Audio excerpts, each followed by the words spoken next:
الحمد لله نحمده ونستعينه ونستغفره ونؤمن به ونتوكل عليه ونعوذ بالله من شرور أنفسنا ومن سيئات أعمالنا من يهده الله فلا مضل له ومن يضلله فلا هادي له ونشهد أن لا إله إلا الله وحده لا شريك له ونشهد أن سيدنا ونبينا وحبيبنا وطبيبنا وطبيب قلوبنا وشفيعنا وشفاء صدورنا وقائدنا وأولانا ومولانا ومنجانا ومأوانا محمدا عبده ورسوله أرسله بالحق بشيرا ونذيرا وداعيا إلى الله بإذنه وسراجا منيرا فقد قال الله تبارك وتعالى في القرآن المجيد والفرقان الحميد فأعوذ بالله من الشيطان الرجيم بسم الله الرحمن الرحيم إنما يريد الله ليذهب عنكم الرجس أهل البيت ويطهركم تطهيرا وعن أبي هريرة رضي الله تعالى عنه قال قال رسول الله صلى الله عليه وسلم لا عدوى ولا طيرة ولا محمد ولا سفر في الإسلام صدق الله رسوله النبي الأمير المتين الكريم ونحن على ذلك لمن الشاهدين والشاكرين والحمد لله رب العالمين. من علينا ربنا إصبعص محمدا من علينا ربنا إصبعص محمدا أيده بأيدنا بأحمدا أرسله مبشرا أرسله ممجدا صلوا عليه دائما صلوا عليه سلمنا اللهم صل وسلم صلاة كاملة وسلم صلاة دائمة. جو ہو مخدوم خود اپنے خدا کا بھلا کوئی کرے اس کی سنا کیا. انہیں میری حقیقت کا پتہ ہے مجھے ان کی حقیقت کا پتہ کیا. درس قرآن اگر ہم نے بھلایا ہوتا درس قرآن اگر ہم نے بھلایا ہوتا یہ زمانے نہ زمانے نے دکھایا ہوتا. آقا اپنی موت سے کوئی بشر نہیں سامان 100 برس کا ہے پر یہ خبر نہیں. قونین میں بلند ہے رتبہ حسین کا فرش زمین سے عرش تک شعلہ حسین کا. بے مثل ہے جہاں میں قبہ حسین کا بے مثل ہے جہاں میں قبہ حسین کا سلطان دو جہاں میں نانا حسین. عزیزان محترم معزز سامعین کرام نوجوان ساتھیوں عزیز بچوں السلام علیکم ورحمۃ اللہ وبرکاتہ. خطبے کے بعد میں نے اس آیت مبارکہ کی تلاوت کا شرف حاصل کیا ہے. اس کے تحت تھوڑی دیر پہنچے ڈالنے سے قبل آئیں اور آپ میں در سب سے پہلے قبت خدا کے وکیل سراج الصالحین انیس العارفین رحمت للعالمین مکے کے سردار مدنی کے تاجدار دائی حلیمہ کے پیارے بے سہاروں کے سہارے نبی محترم رسول مکرم نور مجسم آفتاب رسالت ماہتاب نبوت قونین کی زینت ہم سارے امت صاحب جود و عطا ہم غریبوں کے آقا و مولا حضور سید عالم احمد مجتبی جناب محمد رسول اللہ صلی اللہ علیہ وسلم کی مقدس ذات بابرکات کی بارگاہ میں عقیدت محبت تحفت ہدیہ درود شریف کا نذرانہ پیش فرمائیں. بڑے اللہم صلی علی سیدنا سیدنا نبینا کریمنا مولانا محمد وسلم صلی اللہ علیہ وسلم علیہ یا رسول اللہ. نبی اور آل نبی کی بارگاہ میں ایک مرتبہ محبت انداز میں صلی اللہ علیہ نبی وآلہ صلی اللہ علیہ وسلم صلاۃ و سلام علیک یا نبی اللہ. رسول اور آل رسول کی بارگاہ میں ایک مرتبہ بابا سے بلند اللهم صل على سيدنا محمد معدن الجود والكرم وعلى آله الكرام وأصحابه الرضوان أجمعين وبارك وسلم عبدا بخمسة أضفي بحامد الفضائل الحاتمة المصطفى والمرتضى وبناهما والفاطمة فصل يا إلهي كل صاعد بحرمة سيد الأبرار سيدي. اللہ رب العزت کا انتہا فضل و کرم ہے جس نے ہمیں اور آپ کو اس کے پیارے حبیب دانائے نبی صلی اللہ علیہ وسلم کی امت میں پیدا فرمائے. لاکھوں کروڑوں درود و سلام اس کے آخری پیارے رسول علیہ السلام کی مقدس ذات بابرکات پر جن کی خاطر اللہ رب العزت نے تمام کائنات کا وجود بخشا. عزیزان محترم،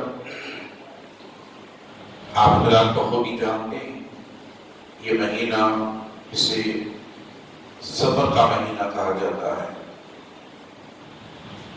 اور 1426 سن ہجری اور 1426 سن ہجری کا کہ نئے سال کا ایک دوسرا مہینہ ہمارے اور آپ کے درمیان شروع ہو چکا ہے جس کے آج 6 تاریخ ہے.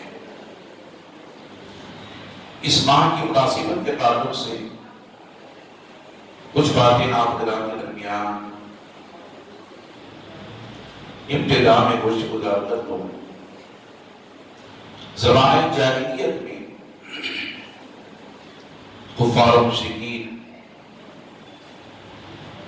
آقا علیہ السلام کے دنیا میں دلوقت ہونے سے قبل اور آقا علیہ السلام کے آخری رسول علیہ السلام کے نام مبعوث کیے جانے سے پہلے یہ زمانہ جاہلیت کا عقیدہ تھا اور طور طریقہ تھا کہ وہ لوگ بہت سے رسومات کو اور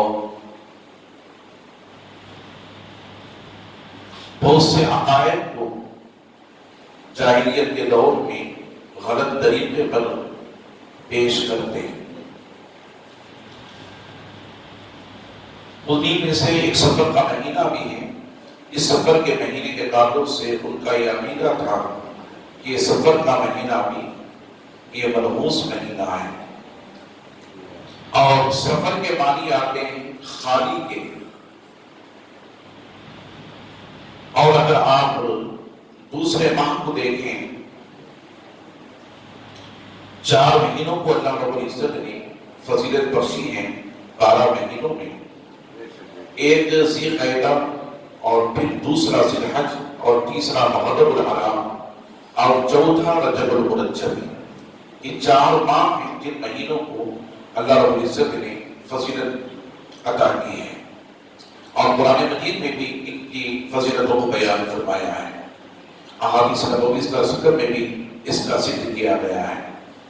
عزیزان محترم، یہ جو 3 مہینے تھے ابتدا کے ذی القعدہ، ذی الحج اور محرم الحرام، ان مہینوں کا کفار مکہ بھی احترام کیا کرتے تھے اور ان کو عظمت جانا کرتے تھے. ان مہینوں میں یہ قتل و قتال نہیں کیا کرتے تھے، چوری اور ڈاکہ زنی نہیں کیا کرتے تھے، لوگوں پر ظلم نہیں کیا کرتے تھے اور برائی کو انجام نہیں دیا کرتے تھے ان 4 مہینوں میں. اور ان 3 مہینوں میں یہ اپنے گھر ہی پر رہتے تھے، گھر سے نہیں نکلا کرتے تھے. اور جب یہ مہینے گزر جاتے ذی القعدہ، ذی الحج، محرم الحرام، تو یہ اپنے گھروں سے نکل جاتے، سارے کے سارے اپنے گھروں سے نکل جاتے اور سفر کے مہینے میں وہ برائی کو شروع کر دیا کرتے تھے. جرائم کو پیش کیا کرتے تھے اور لوگوں پر ظلم کرتے، ڈاکہ زنی کرتے، چوری کرتے، گناہوں کو انجام دیا کرتے تھے. سفر کے مہینے میں وہ 3 مہینے اپنے گھروں میں رہتے. 3 مہینوں کے بعد جیسے ہی سفر کا مہینہ شروع ہوتا، سفر کے مہینے کے شروع ہوتے ہی یہ اپنے گھروں سے نکل جاتے. اسی لیے اس مہینے کو سفر کہا جاتا ہے. سفر کے معنی آتے خالی کے، سفر کے معنی آتے خالی کے. یعنی کوئی اپنے گھر میں نہیں رہتا تھا بلکہ وہ اپنے گھروں سے نکل جایا کرتے تھے. اور ان کا ایک عقیدہ یہ بھی تھا کفار و مشرکین کا زمانہ جاہلیت کا کہ اس مہینے میں وہ شادی بیاہ نہیں کرتے تھے اور وہ یہ عقیدہ رکھتے تھے کہ اگر اس مہینے میں شادی کریں گے تو شادی ٹوٹ جائے گی, زندگی پسند نہیں ہوگی, میاں بیوی دونوں جدا ہو جائیں گے. اور اس مہینے میں رشتہ بھی نہیں کرتے تھے کہ اس مہینے کو وہ غلط تشبیہ دیا کرتے تھے. اور اس مہینے میں کسی مکان کا کسی دکان کا افتتاح بھی وہ نہیں کیا کرتے تھے. وہ یہ سمجھتے تھے کہ اگر اس مہینے میں گھر تعمیر کریں گے, دکان کا ایجاد کیا جائے گا تو خیر و برکت نہیں ہوگی, بلکہ اس مہینے میں گھر بنائیں گے, دکان کھولیں گے تو برکت نہیں ہوگی بلکہ خالی ہو جائے گا. یہ تصور کا کفار و مشرکین کا سفر کے مہینے کے تعلق سے. اور یہ عقیدہ ان کا یہ بھی تھا, وہ سمجھتے تھے کہ جگر اور تسلیوں کے درمیان ایک کیڑا پیدا ہوتا ہے بدن کے اندر, اور سفر کے مہینے کو ایک کیڑا سمجھتے تھے, جان لیوا کیڑا سمجھتے تھے, جانور سمجھتے تھے. اور ان کا عقیدہ یہ تھا کہ جگر اور تسلیوں کے درمیان ایک کیڑا پیدا ہوتا ہے جو انسان کو اذیت اور تکلیف پہنچاتا ہے. وہ ایسی تکلیف دیتا ہے بدن کے اندر جس کی وجہ سے انسان کو بھوک لگ جاتی ہے, اور اس بھوک کے ذریعے سے انسان کھاتے کھاتے میں پیٹ بھرتے بھرتے انسان مر جاتا ہے. یہ عقیدہ کا زمانے جاہلیت. عزیزان محترم, اور اس کی زمانے جاہلیت کے رواج کو لیتے ہوئے آج کے دور میں یہ بات بھی پائی جاتی ہے سفر کے مہینے کے تعلق سے کہ سفر کے مہینے کے 13 تاریخ کے تک, یعنی سفر کا جو ابتدائی مہینہ ہے, شروع کے 10 دن ہیں, ان 10 دنوں میں اللہ کے پیارے حبیب علیہ السلام بیمار ہوئے تھے. یہ گڑی ہوئی روایت جو لوگوں کے درمیان پیش کی گئی. عزیزان محترم, اس کے تعلق سے میں آپ حضرات کو وضاحت کرتا چلوں. لوگوں کا ایک سوچنا, ایک نظریہ خاص کر یہ خواتین اسلام میں پایا جاتا ہے, اور خواتین اسلام اس مہینے کے تعلق سے بہت ہی غلط عقائد رکھتی ہیں, اور ان میں سے بہت سے مرد حضرات بھی اس کے تعلق سے غلط عقائد رکھتے ہیں. حضور علیہ السلام کا بیمار ہونا یہ سمجھتے ہیں کہ ماہ سفر کے ابتدائی مرحلے میں 13 دنوں میں آقا علیہ السلام بیمار ہوئے, اس وجہ سے منحوس مہینہ ہے.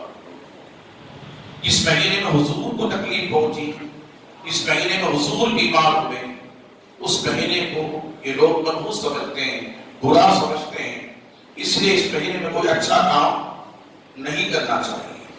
یہ تصور ہے. عزیزان محترم, آپ حضرات مجھے بتاتا چلوں,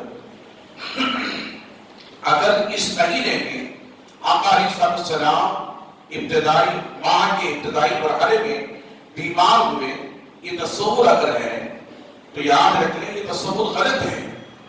کسی بھی حدیث پاک میں, کسی بھی اسلامی تاریخ میں آقا علیہ السلام کی زندگی سے نہیں ملتا کہ آقا علیہ السلام سفر مظفر کے مہینے کے ابتدائی دنوں میں بیمار ہوئے. نہیں, بلکہ آقا علیہ السلام سفر کے مہینے کے آخری دنوں میں بیمار ہوئے. حدیث پاک میں آتا ہے اللہ کے نبی علیہ السلام جب سفر کا مہینہ آیا, آخری ایام میں آقا علیہ السلام بیمار ہوئے, اور پھر سفر کا مہینہ گزرا, ربیع الاول شریف کا مہینہ آیا. ربیع الاول شریف کے مہینے میں آقا علیہ السلام دنیا سے کوچ فرما گئے, پردہ فرما گئے. عزیزان محترم, جب سفر کے اگر یہ تصور ہو اگر یہ خیال ہو کہ حضور علیہ السلام سفر کے مہینے میں بیمار ہوئے اس لیے اس کا احترام نہیں کرنا چاہیے، یہ فضیلت والا مہینہ نہیں ہے، یہ حرمت والا مہینہ نہیں ہے، یہ مرخوص مہینہ ہے، تو میلاد النبی تو وہ مہینہ اس مہینے میں آقا تشریف بھی لائے اور جس مہینے میں آقا دنیا سے پردہ بھی فرمائے۔ جس دن حضور دنیا میں تشریف لائے اسی دن حضور دنیا سے پردہ بھی فرما رہے۔ اب جس مہینے میں حضور تشریف لائے جس کے تعلق سے میرے رب نے فرمایا وَمَا أَرْسَلْنَاكَ إِلَّا رَحْمَةً لِلْعَالَمِينَ، اے محبوب ہم نے آپ کو تمام عالمین کے لیے رحمت بنا کر کے بھیجا۔ وہ مہینہ جس مہینے میں محبوب تشریف لائے اس مہینے کو اللہ رب العزت نے کی فضیلت کو بیان کرتے ہوئے فرمایا اے محبوب ہم نے آپ کو نہیں بھیجا مگر تمام عالمین کے لیے رحمت بنا کر۔ تو جس مہینے میں حضور تشریف لائے اور اسی مہینے میں حضور تشریف لے بھی گئے، اب اس مہینے کو کیا کہیں گے؟ کیا اس مہینے کو مرموز کہیں گے؟ کیا اس مہینے کو بے برکتی والا مہینہ کہیں گے؟ کیا اس مہینے کی برائی کریں گے؟ عزیزان محترم ایسا نہیں ہو سکتا۔ یاد رکھیں ایک صحابی آقا علیہ السلام کی بارگاہ میں بخار کا ذکر کر رہے تھے۔ بیماری اللہ کی طرف سے آتی ہے اور بیماری اللہ ہی کی طرف سے جاتی ہے۔ شفا بیماری دینے والا بھی اللہ ہے اور شفا دینے والا بھی اللہ ہے۔ یاد رکھیں بخار آتا ہے تو اس دور میں بھی آقا علیہ السلام کے حیات طیبہ میں شدت کا بخار آیا کرتا تھا لوگوں کو، تو بخار کے تعلق سے برائی کر رہے تھے کہ ایسی بخار ہے اور اس کے تعلق سے کہہ رہے تھے کہ یہ بڑی عجیب بیماری ہے، اس کی وجہ سے انسان کمزور ہو جاتا ہے۔ بخار کی برائی کر رہے تھے اور نحوست والی بیماری بتا رہے تھے۔ تو آقا علیہ السلام نے فرمایا اے صحابہ بخار کو گالی نہ دو۔ حضور نے فرمایا بخار کی برائی نہ کرو، اس لیے کہ جب کسی انسان کو بخار آتا ہے تو اس بخار کے ذریعے سے اللہ رب العزت انسان کے درجات کو بلند فرماتا ہے اور انسان کے گناہوں کو معاف فرماتا ہے اللہ۔ حضور نے فرمایا بخار کو گالی نہ دو، اور بہت سے حدیث میں مردوں کو بھی گالی نہیں دینے کا حکم حدیث پاک میں آیا ہے۔ مرد یعنی بہت سے لوگ آپ نے دیکھا ہوگا کہ رات میں جب 5 بجتے ہیں 4:30 بجتے ہیں تو مرد آواز زیادہ بانگ کے دیتا ہے اور اس کی وجہ سے ان کی نیند خراب ہو جاتی اور وہ کہتے ہیں مرد کو گالی دیتے کہ کیسا ہے یہ ہمیں رات میں سونے نہیں دیتا۔ حضور نے فرمایا کہ مرد کو گالی نہ دو اس لیے کہ وہ تمہیں نماز فجر کے لیے جگاتا ہے، نماز فجر کے لیے جگاتا ہے۔ مرد کو گالی نہ دینے کا حکم آقا علیہ السلام نے صادر فرمایا۔ اور پھر آقا علیہ السلام فرماتے ہیں اگر کسی کو کانٹا بھی چوب جاتا ہے بدن میں، اگر کانٹا چوب جاتا ہے بدن کے اندر، اس کانٹے کے چوبنے کی وجہ سے بدن کو جو تکلیف ہوتی ہے اذیت ہوتی ہے، بندہ جب برداشت کرتا ہے صبر کرتا ہے تو اللہ اس صبر کے بدلے سے اس کے گناہوں کو معاف فرماتا ہے، اس کے درجات کو بلند فرماتا ہے۔ بخار آئی بندے نے صبر کیا اللہ اس کے گناہوں کو معاف فرمایا۔ ایک حدیث پاک میں آتا ہے اللہ کے نبی صلی اللہ علیہ وسلم نے فرمایا جب کسی انسان کو بیماری آتی ہے اور شدت کی بیماری میں مبتلا ہو جاتا ہے پھر اچھا ہو کر کے وہ اس طرح سے اٹھتا ہے تو حدیث پاک میں آتا ہے وہ بیماری اس بندے کو گناہوں سے اس طرح پاک کر دیتی ہے جیسا ماں کے پیٹ سے پیدا ہوا۔ اللہ تعالیٰ اس بیماری کے ذریعے سے اس بندے کے گناہوں کو معاف فرما دیتا ہے، پاک کر دیتا ہے۔ درود شریف پڑھیں اللہم صلی علی سیدنا سیدنا حبیبنا نبینا کریمنا مولانا محمد بارک وسلم صلاۃ و سلام علیک یا رسول اللہ صلی اللہ علیہ وسلم۔ ابو ہریرہ رضی اللہ عنہ کی روایت ہے، بخاری شریف کی حدیث ہے، اللہ کے پیارے حبیب علیہ السلام نے جب اس منظر کو دیکھا، ماحول کو دیکھا زمانے جاہلیت کے، تو حضور نے فرمایا لا عدوہ ولا طیرۃ ولا حامۃ ولا صفا فی الاسلام۔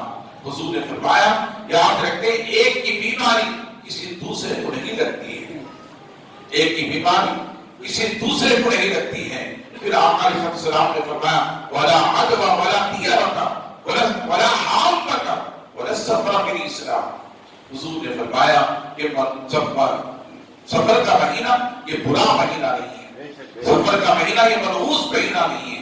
آقا علیہ السلام نے فرمایا سفر کے مہینے کو صرف سفر نہ کہو، حدیث پاک میں آتا ہے سفر کے مہینے کو صرف سفر نہ کہو، جو اس لیے کہ یہ سفر المظفر ہے۔ حضور نے فرمایا یہ کامیابی والا مہینہ ہے۔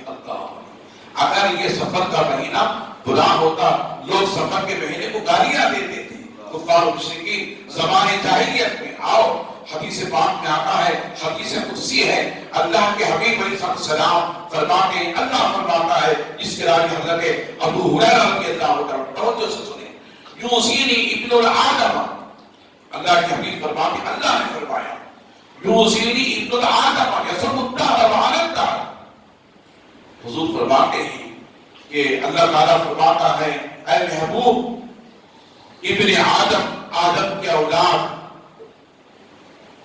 میری برائی کرتی ہے اور اپنے رب کو گالیاں دیتی ہے۔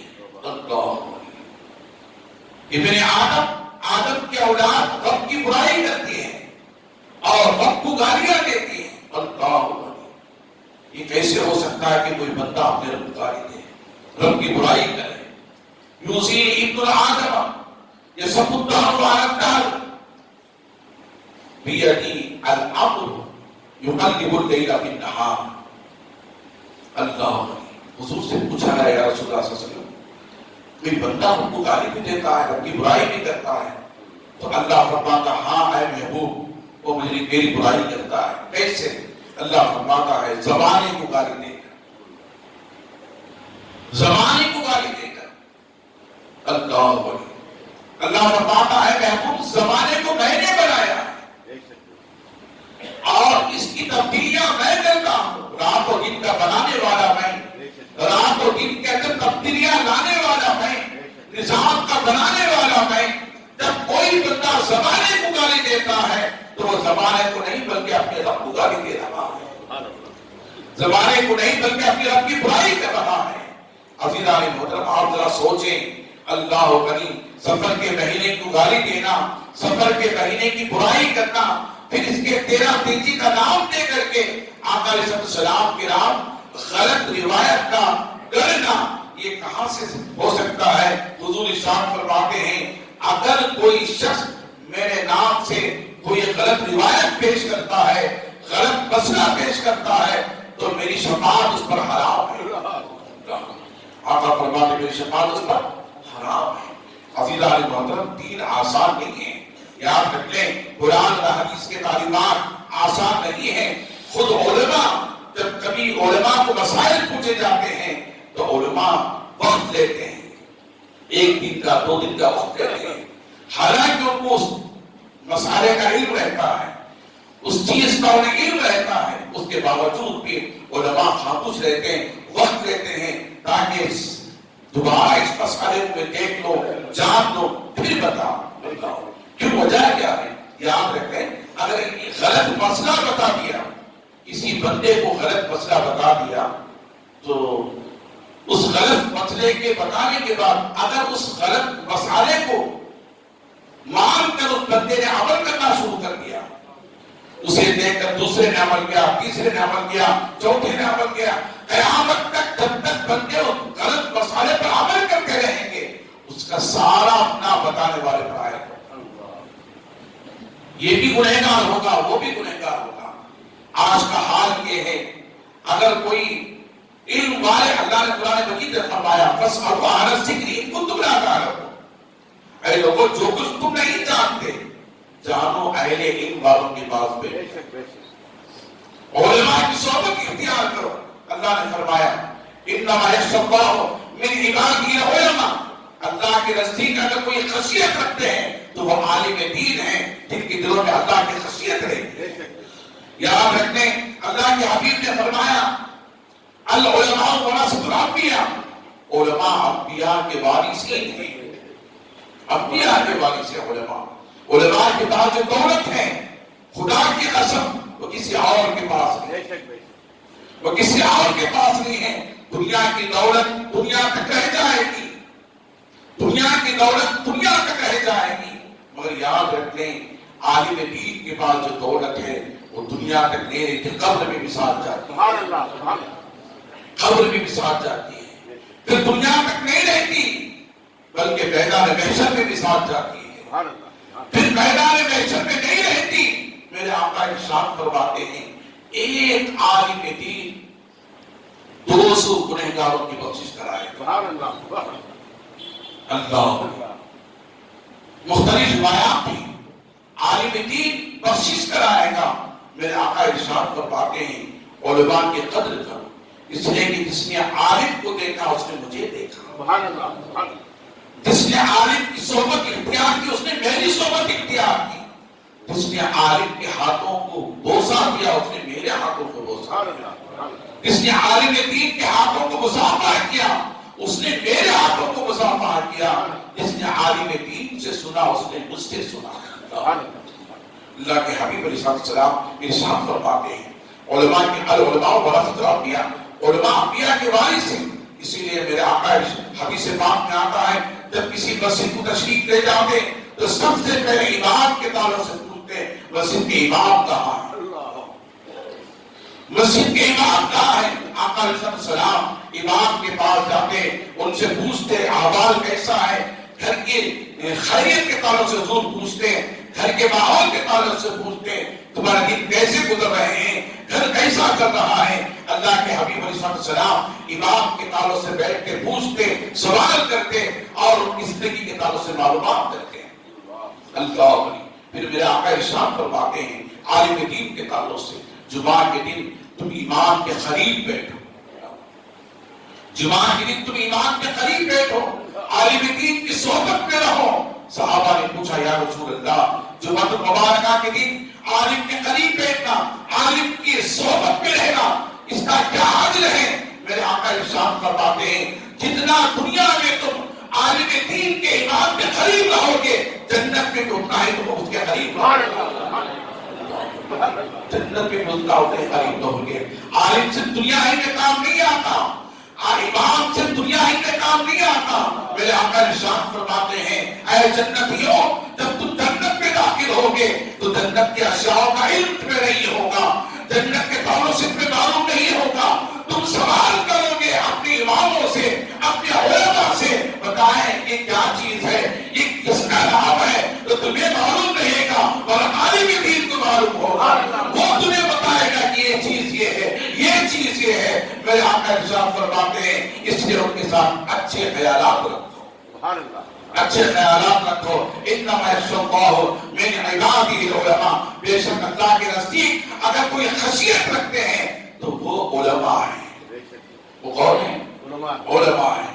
درود شریف پڑھے اللہم صلی علی سیدنا شفیعنا حبیبنا نبینا کریمنا مولانا محمد وبارک وسلم علیہ الصلوۃ والسلام علیک یا رسول اللہ صلی اللہ علیہ وسلم۔ اگر کوئی بندہ اللہ نے رب نے قرآن مجید میں فرمایا وَاسْأَلُوا أَهْلَ الذِّكْرِ إِن كُنتُمْ لَا تَعْلَمُونَ، جو کچھ تم نہیں جانتے جانو اہل ذکر کے پاس بیٹھ کر، اہل علم کے پاس بیٹھ کر۔ عزیزان محترم آج کی دنیا ایسی ہے کہ لوگ من گھڑت واقعات، من گھڑت مسئلے، من گھڑت باتیں اپنے آپ سے بنا لیتے ہیں، اور اگر عالم دین ان کے پاس ہوتا بھی ہے تو عالم سے نہیں پوچھتے، جاہل سے پوچھتے، عالم سے نہیں پوچھتے، جاہلوں سے پوچھتے ہیں اس کا مسئلہ کیا ہے۔ یاد رکھ لیں اگر جاہل نے غلط مسئلہ بتا دیا اور اس مسئلے پر چلنے والا چلتا رہا، بتانے والا بھی گنہگار، عمل کرنے والا بھی گنہگار ہوگا۔ اس لیے اللہ نے فرمایا اگر تمہیں پوچھنا ہی ہے فاسألوا أهل الذکر إن كنتم لا تعلمون، اور اہل علم کے پاس بیٹھو، بیٹھ کر کے ان سے سوال کرو، پوچھو کہ یہ چیز کیا ہے، یہ چیز کیا ہے، اس کا مسئلہ کیا ہے، اس کا مسئلہ کیا ہے، تو وہ تمہیں بتائے گا دین کیا ہے، نماز کیا ہے، روزہ کیا ہے، زکوٰۃ کیا ہے، حج کیا ہے، قربانیاں کیا ہے، قرآن کی فضیلت کیا ہے، وضو کی اہمیت کیا ہے، غسل کی فضیلت کیا ہے۔ عزیزان محترم ایک عالم دین سے بہتر تمہیں کوئی نہیں بتا سکتا۔ عالم کی صحبت میں رہو گے تو کبھی برے نہیں ہوں گے، کبھی برے نہیں ہوں گے۔ یاد رکھیں وہ کبھی تمہیں گمراہی کی طرف لے کر نہیں جائے گا، وہ کبھی تمہیں گمراہی کی طرف لے کر نہیں جائے گا، اس لیے کہ اس کے دل کے اندر خوف خدا ہوگا، وہ دنیا کے حد تک کچھ بھی کر لے اور آخرت کے تعلق سے کی فکر ہوتی ہے کہیں میری آخرت برباد نہ ہو جائے، کہیں میرا عقیدہ نہ بگڑ جائے۔ عزیزان محترم، میں آپ حضرات سے عرض کر رہا تھا، اللہ کے حبیب علیہ السلام نے فرمایا، اللہ رب العزت نے فرمایا، حدیث قدسی ہے، یوصینی ابن الآدم یسب الدہر وعن الدہر، لوگ میری برائی کرتے ہیں، اس اللہ کی برائی سے مطلب کیا ہے؟ لوگ دنیا کی برائی کرتے ہیں، زمانے کی برائی کرتے ہیں، مہینوں کی برائیاں کرتے ہیں۔ عزیزان محترم، میں آپ حضرات کو بتاتا چلوں، آئیں یہ تھی وہ باتیں جو سفر کے تعلق سے اور غلط رسومات کے تعلق سے اور زمانے جاہلیت کے عقائد کے تعلق سے اسے ہم نے اور آپ نے ملاحظہ فرمایا۔ عزیزان محترم، سفر المظفر، اللہ کے حبیب فرماتے ہیں کہ یہ مہینہ کامیابی والا مہینہ، کامیابی والا مہینہ۔ اب آئیں اس مہینے کی فضیلت کو جاننے کی کوشش کریں۔ اب تک اس کے تعلق سے نوسط کی باتیں، جو غلط خیالات، عقائد مہینے کے تعلق سے، زمانے کے تعلق سے لوگوں کے ہیں، وہ آپ حضرات نے سنا، مگر یاد رکھنے اس کی فضیلت کو بھی جاننے کی کوشش کریں۔ اس کی فضیلت کیا ہے؟ یہ وہ مہینہ ہے، اس مہینے میں عزیزان محترم لوگ جسے برا سمجھتے ہیں، یہ وہ مہینہ ہے، اس مہینے میں حضرت زینب بنت حارث کا نکاح آقا علیہ السلام کے ساتھ ہوا۔ سبحان اللہ، سبحان اللہ، یہ وہ مہینہ ہے، اس مہینے میں حضور کا نکاح ہوا، حضرت زینب بنت حارث کا نکاح حضور کے ساتھ اسی مہینے میں ہوا، اسی مہینے میں ہوا۔ اور میں آپ کو بتاتا چلوں، یہ وہ عظمت والا مہینہ ہے، یہ وہ سفر المظفر مہینہ ہے، اس مہینے میں آقا علیہ السلام نے اپنی داغلی بیٹی، اپنی چہیتی بیٹی سیدہ کائنات سیدہ فاطمہ الزہرا رضی اللہ تعالی عنہا کا نکاح مولا کائنات حضرت مولا علی شیر خدا کرم اللہ تعالی وجہ کریم کے ساتھ۔ سبحان اللہ، سبحان اللہ۔ سفر کے مہینے میں فاطمہ الزہرا کا نکاح ہوا۔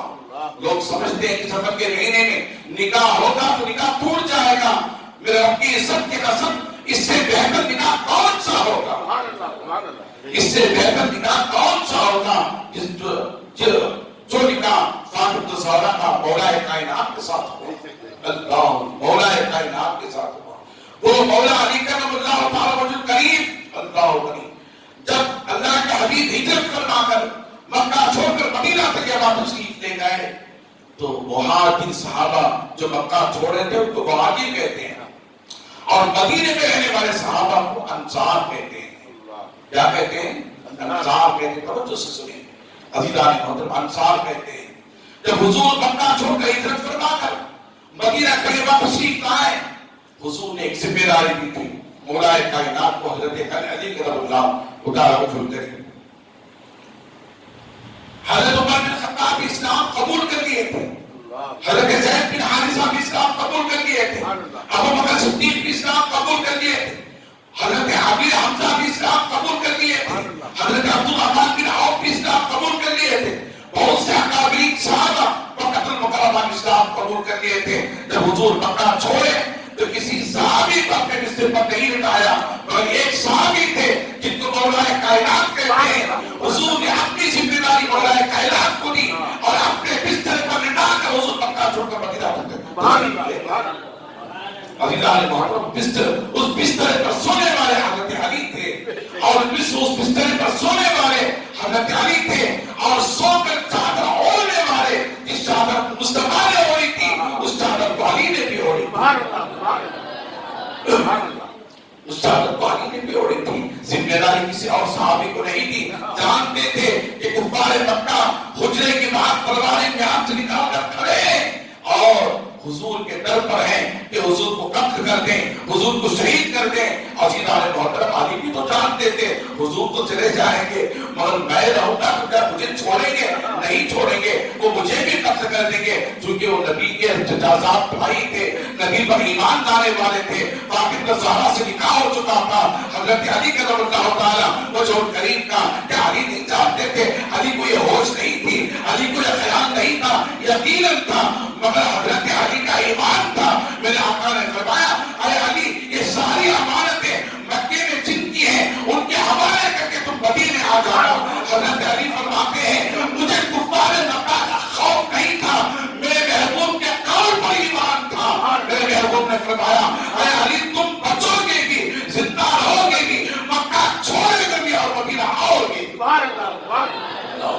جب حضرت علی مدینہ منورہ تشریف لائے، مدینہ تشریف لائے، اللہ اکبر، حضرت علی کرم اللہ تعالیٰ کریم تو مہاجر صحابہ کو انصار صحابہ کا بھائی بنایا علیہ السلام نے، فلاں صحابی کو فلاں صحابی کا بھائی بنایا، مگر حضرت علی کو نہیں بنایا، علی کو نہیں بنایا آقا علیہ السلام نے۔ سارے صحابہ بھائی بن گئے ایک دوسرے کے، مہاجر صحابہ انصاری صحابہ کے بھائی بن گئے، حضرت علی کو نہیں بنایا۔ حضرت علی کا دل محکوم ہو گیا اور وہ کھڑے ہو گئے، مجمع میں کھڑے ہو گئے، صحابہ کے مجمع میں کھڑے ہو گئے، کہا یا رسول اللہ صلی اللہ علیہ وسلم آپ نے ہر ایک کو بھائی بنایا، آقا مجھے آپ نے کیوں چھوڑ دیا، مجھے تنہا کیوں رکھ دیا؟ فرمایا اے علی رب کی عزت کی قسم، تیرا بھائی نہ دنیا میں آخرت میں کوئی ہو سکتا ہے، سن اگر تیرا بھائی دنیا اور آخرت میں کوئی ہو سکتا ہے، انت اخی فی الدنیا والآخرہ، وہ میں ہوں تیرا بھائی، دنیا میں بھی تو میرا بھائی ہے، آخرت میں بھی میرا بھائی۔ یہ مقام و مرتبہ حضرت علی کو مصطفیٰ نے عطا فرمایا، من كنت مولاہ فہذا علی مولا، حضور نے فرمایا میں جس کا مولا ہوں میرا علی بھی اس کا مولا ہے۔ انا شاہ علم الوالد البابها، میں علم کا شہر ہوں میرا علی اس کا دروازہ ہے۔ انا دار حکمت الوالد البابها، میں حکمت کا شہر ہوں میرا علی اس کا دروازہ ہے۔ عزیزان محترم آپ اندازہ کریں یہی وہ علی ہے جن کا نکاح حضور نے سفر کے مہینے میں فاطمہ الزہرا کے ساتھ کیا۔ یہ وہ فاطمہ، اللہ ولی، یہ وہ فاطمہ جن کا نام فاطمہ الزہرا ہے۔ کیا ہے؟ فاطمہ الزہرا ہے۔ حضرت علی سے پہلے فاطمہ الزہرا سے نکاح کرنے کا ارادہ ابو بکر صدیق رکھا کرتے تھے، عمر فاروق اعظم رکھتے تھے۔ ابو بکر صدیق نے بھی نکاح کا حضور کے پاس پیغام بھیجا، یا رسول اللہ میں فاطمہ کے ساتھ نکاح کرنا چاہتا ہوں۔ حضور نے فرمایا اے ابو بکر میں نے کر دیا۔ عمر بن خطاب نے پیغام بھیجا، یا رسول اللہ میں فاطمہ الزہرا کے ساتھ نکاح کرنا چاہتا ہوں۔ حضور نے فرمایا اے عمر میں نے فاطمہ کا رشتہ اور نکاح اللہ کی مرضی پر چھوڑ دیا ہے۔ اللہ عمر پھر پیغام آیا رب کی طرف سے، اے محبوب فاطمہ کا نکاح کسی اور سے نہیں ہوگا بلکہ مولا کائنات سے ہوگا، حیدر کرار سے ہوگا، عزیزان محترم اسد اللہ الغالب سے ہوگا۔ عزیزان محترم وہ حضرت علی تھے جن کے ساتھ فاطمہ الزہرا کا نکاح ہوا۔ یہ وہ پیارا نام، یہ وہ پیارا نام جسے فاطمہ کہتے ہیں۔ پوچھے علماء سے فاطمہ کی میل کیا ہے، فاطمہ کے معنی کیا ہے؟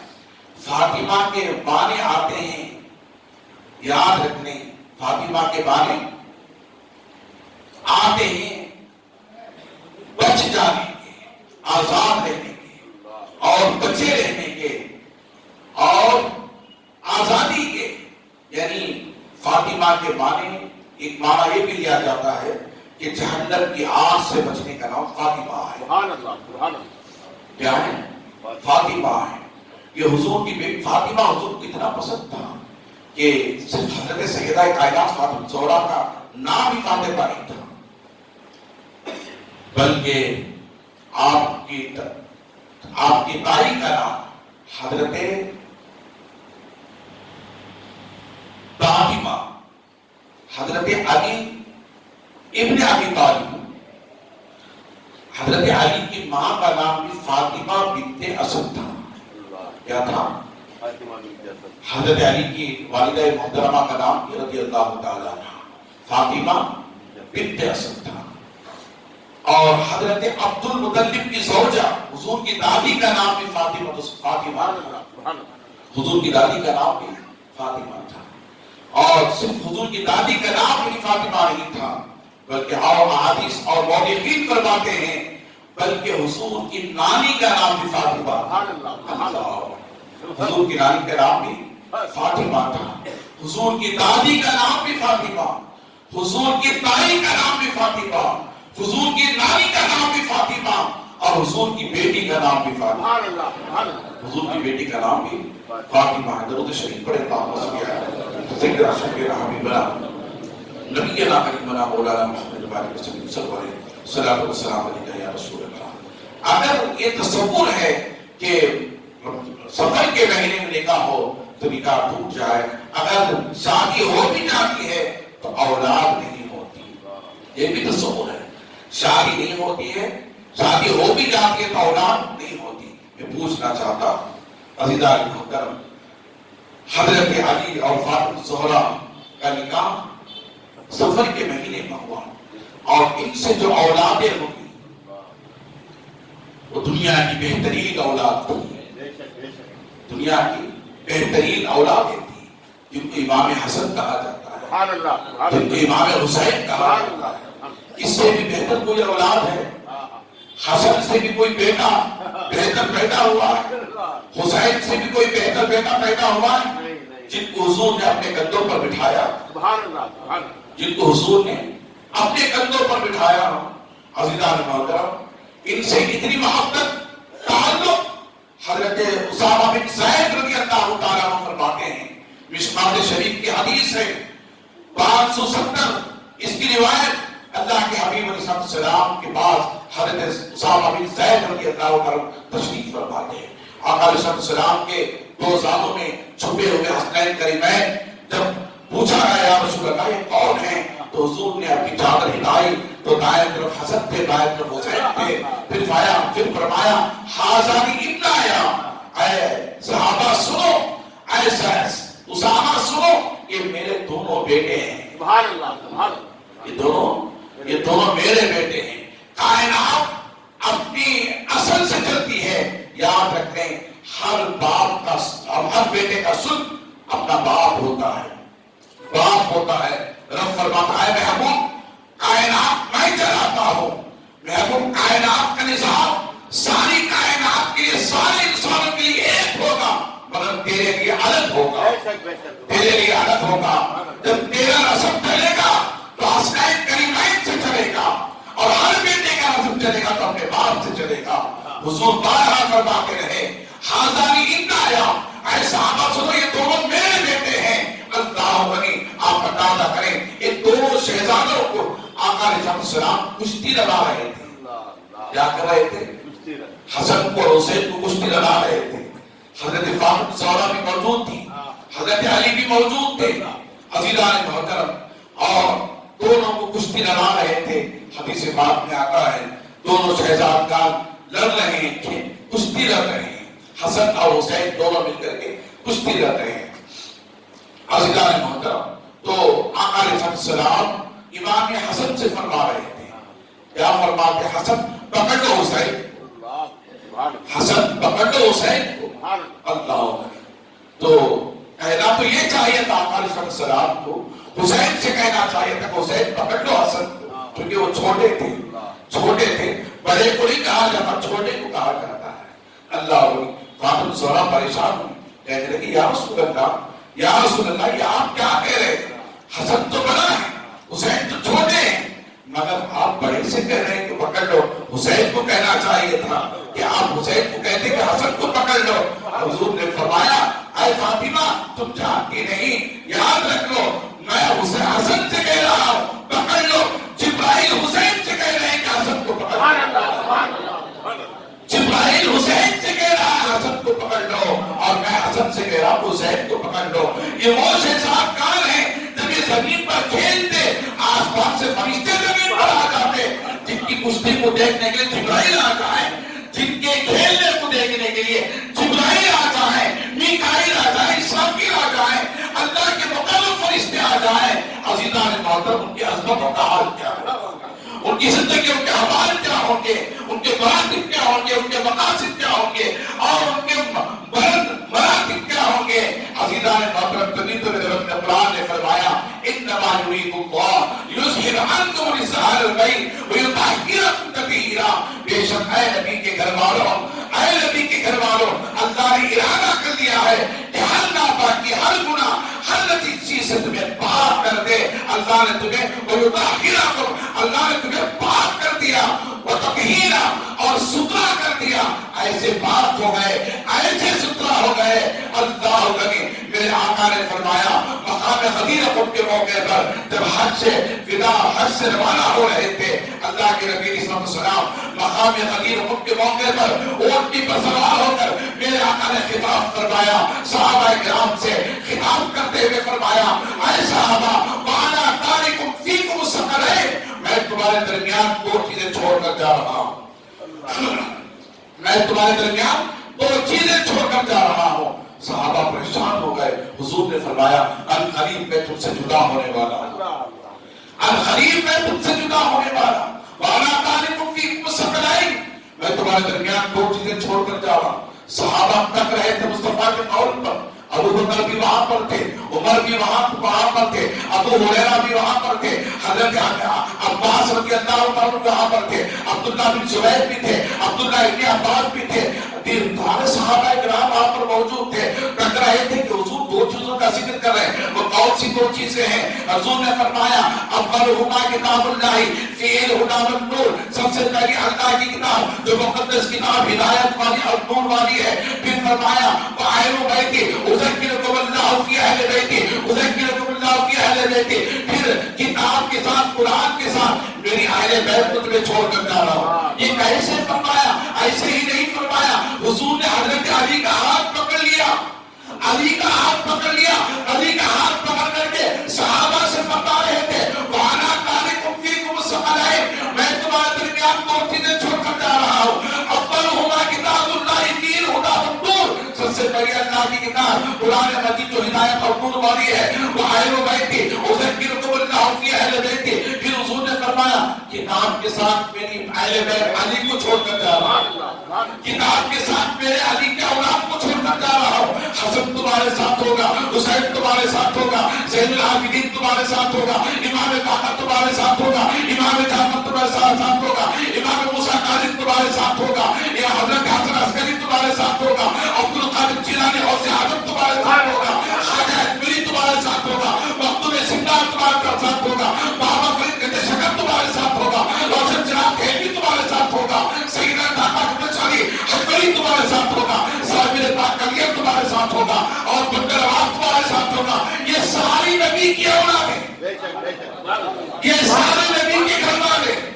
کتاب کو تنہا نہیں چھوڑا حضور نے، قرآن کو تنہا نہیں چھوڑا حضور نے۔ حضور جانتے تھے ایک دور آئے گا صحابہ پردہ کر جائیں گے، صحابہ کے بعد قرآن تنہا ہو جائے گا۔ میرے آقا نے ارشاد فرمایا زمانہ یاد رکھ لیں، یزیدی جو ہے بنو امیہ کے گوشت گھرانے حسینی کو ختم کرنا چاہتا تھا، گھرانے حسینی کو ختم کرنا چاہتا تھا، مگر میرے آقا نے ارشاد فرمایا ہر نسل ختم ہو جائے گا، ہر خاندان ختم ہو جائے گا، مگر میرا خاندان قیامت تک باقی رہے گا، میرا قبیلہ قیامت تک باقی رہے گا۔ اسی لیے تو میرے آقا نے فرمایا اے صحابہ تمہارا دور ختم ہو جائے گا، تابعی کا دور ختم ہو جائے گا، تبا تابعی کا دور ختم ہو جائے گا، ائمہ مجتہدین کا دور ختم ہو جائے گا، ساروں کے دور ختم ہو جائیں گے، مگر میری اہل بیت کا دور ہمیشہ باقی رہے گا، قیامت تک باقی رہے گا۔ اسی لیے میرے رب کے محبوب نے فرمایا اے لوگوں سنو اذکرکم اللہ فی اہل بیتی، جب تک تم اس قرآن کو میری اہل بیت کو تھامے رہو گے۔ سنیں، لوگ نہیں بتاتے، بیانوں میں نہیں بتاتے اہل بیت کون ہے، قرآن سے ان کی نسبت کیا، تعلق کیا ہے، جوڑ کیا ہے، نہیں بتاتے۔ میں بتانا چاہتا ہوں سنیں تاکہ آپ کے دلوں میں اہل بیت کی عقیدت نبی کے گھرانے سے ان کا دل میں پیوست ہو جائے۔ اس کے تعلق سے فرماتے ہیں کونین کے بلند ہے رتبہ حسین کا، فرش زمین سے عرش تک شہرا حسین کا، بے مثل ہے جہاں میں تبا حسین کا، سلطان دو جہاں ہے نانا حسین کا۔